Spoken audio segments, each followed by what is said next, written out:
ಅಲೋಕ್ ಕುಮಾರ್ ಅವರು ಅಧಿಕಾರವನ್ನು ವಹಿಸಿಕೊಂಡ ಬೆನ್ನಲ್ಲೇ ಫುಲ್ ಅಲರ್ಟ್ ಆಗಿದ್ದಾರೆ. ಜೈಲುಗಳಲ್ಲಿ ಮುಂದುವರೆದ ಅಧಿಕಾರಿಗಳ ಬೇಟೆ. ಅಲೋಕ್ ಕುಮಾರ್ ಅವರು ಅಧಿಕಾರವನ್ನು ವಹಿಸಿಕೊಂಡ ಬೆನ್ನಲ್ಲೇ ಫುಲ್ ಅಲರ್ಟ್ ಆಗಿದ್ದಾರೆ. ಜೈಲುಗಳಲ್ಲಿ ಅಧಿಕಾರಿಗಳ ಬೇಟೆ ಮುಂದುವರೆದಿದೆ. ರಾಜ್ಯದ ಹಲವು ಜೈಲುಗಳಲ್ಲಿ ಅಧಿಕಾರಿಗಳ ತಪಾಸಣೆಯನ್ನ ಮಾಡಲಾಗ್ತಾ ಇದೆ.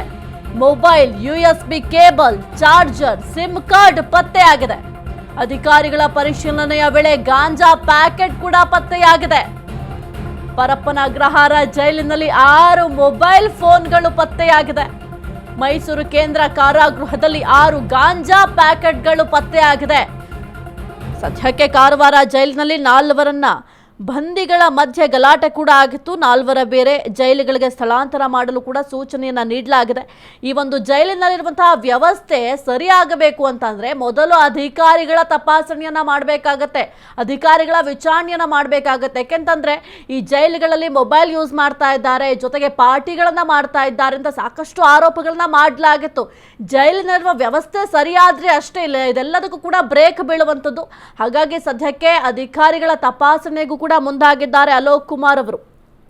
ಕುರಿತು ಹೆಚ್ಚಿನ ಮಾಹಿತಿ ನೀಡ್ತಾರೆ ನಮ್ಮ ಪ್ರತಿನಿಧಿ ಅರುಣ್. ಸದ್ಯಕ್ಕೆ ಅಲೋಕ್ ಕುಮಾರ್ ಅವರು ಅಧಿಕಾರವನ್ನು ವಹಿಸಿಕೊಂಡ ನಂತರ ಈಗ ಅಧಿಕಾರಿಗಳ ಬೇಟೆಯನ್ನ ಶುರು ಮಾಡಿದ್ದಾರೆ. ಈಗ ಜೈಲಿನಲ್ಲಿರುವಂತಹ ವ್ಯವಸ್ಥೆ ಸರಿ ಆಗಬೇಕು ಅಂತಂದ್ರೆ ಅಲ್ಲಿರುವಂತಹ ಜೈಲಧಿಕಾರಿಗಳು, ಸಿಬ್ಬಂದಿಗಳು ಸರಿ ಆಗಬೇಕು. ಏನೆಲ್ಲ ತಪಾಸಣೆ ಮಾಡಿದ್ದಾರೆ, ಈ ಒಂದು ತಪಾಸಣೆಯ ಸಂದರ್ಭದಲ್ಲಿ ಏನೆಲ್ಲ ವಶಪಡಿಸಿಕೊಂಡಿದ್ದಾರೆ? ಏನಂದ್ರೆ ನಿನ್ನೆ ರಾಜ್ಯದ ಕಾರ್ಯಗೃಹ ಇಲಾಖೆ ಮುಖ್ಯಸ್ಥರಾದ ಅಲೋಕ್ ಕುಮಾರ್ ಅವರು ಒಂದು ಪರಪ್ಪನಗರ ಜೈಲಿಗೆ ಭೇಟಿಯನ್ನ ಕೊಟ್ಟಿದ್ದಾರೆ.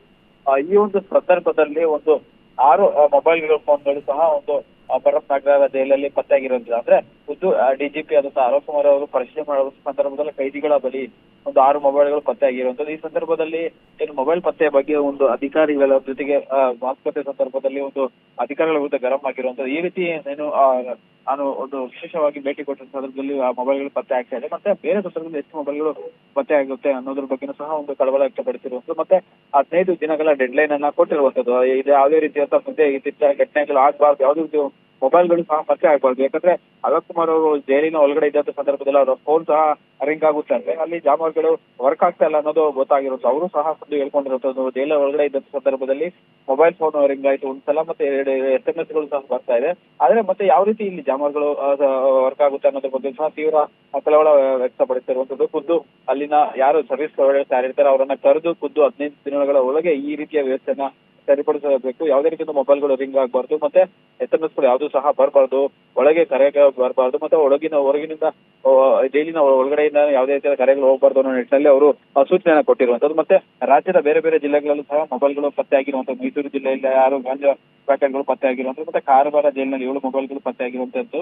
ಹಾಗೂ ಕಾರವಾರ ಜೈಲಿನಲ್ಲಿ ಏನು ಈಚೆಗೆ ಗಲಾಟೆ ಆಯಿತು, ಆ ಗಲಾಟೆಗೆ ಸಂಬಂಧಿಸಿದಂತೆ 4 ಬಂದಿಗಳನ್ನ ಬೇರೆ ಬೇರೆ ಜೈಲಿಗೆ ಸ್ಥಳಾಂತರ ಮಾಡಬೇಕಂತ ಅಲೋಕ್ ಕುಮಾರ್ ಅವರು ಸೂಚನೆಯನ್ನ ಕೊಟ್ಟಿರುವಂತದ್ದು. ಮತ್ತೆ ಅಧಿಕಾರ ವಹಿಸಿಕೊಂಡ ನಂತರ ಬೆನ್ನಲ್ಲೇ ಇದೀಗ ಏನು ಮೊದಲ ಬಾರಿಗೆ ಪರಪ್ಪನಗರ ಜೈಲಿಗೆ ಭೇಟಿಯನ್ನು ಕೊಟ್ಟಿರುವಂತದ್ದು. ಅದಾದ ನಂತರ ಇದೀಗ ರಾಜ್ಯದ ಬೇರೆ ಬೇರೆ ಪ್ರಮುಖ ಜೈಲುಗಳು ಯಾವ್ಯಾವ ಇದೆ, ಬೆಳಗಾವಿ ಇರ್ಬೋದು, ಮೈಸೂರು, ಶಿವಮೊಗ್ಗ ಇರ್ಬೋದು, ಆ ಜಿಲ್ಲೆಗಳು ಈ ವಾರದಲ್ಲಿ ಭೇಟಿ ಕೊಟ್ಟು ಅಲ್ಲಿನ ಪರಿಸ್ಥಿತಿಯನ್ನ ಪರಿಶೀಲನೆ ಮಾಡಿ ಅನಂತರ ಅಧಿಕಾರಿಗಳಿಗೆ ಯಾವ ರೀತಿ ಕಟ್ಟುನಿಟ್ಟಿನ ಕ್ರಮ ಕೈಗೊಳ್ಳಬೇಕು ಅನ್ನೋದ್ರ ಬಗ್ಗೆ ಸೂಚನೆಯನ್ನು ಸಹ ಕೊಡುವಂತದ್ದು ಸಾಹಿತ್ಯ. ಓಕೆ, ಥ್ಯಾಂಕ್ ಯು ಅರುಣ್ ನಿಮ್ಮೆಲ್ಲ ಮಾಹಿತಿಗಾಗಿ.